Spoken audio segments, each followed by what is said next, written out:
This is how to log out of Messenger. It's actually quite easy to do, so make sure you watch to the end and don't skip any important steps. Logging out from Messenger is not possible within the app. Earlier, Messenger gives us the option to log out from our account, but now it is not giving us the option. As you can see that here we are not able to view any option to log out. So what you can do to log out of your Messenger account, you have to go to your mobile settings, and once you are there in the settings, here scroll down and go to the apps and management. After that, here in the apps and management, scroll down and go to the Messenger. Once you are there, now here you have to tap on it to open it.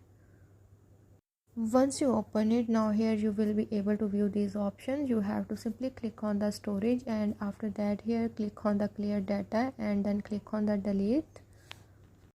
Now your all Messenger data have been deleted.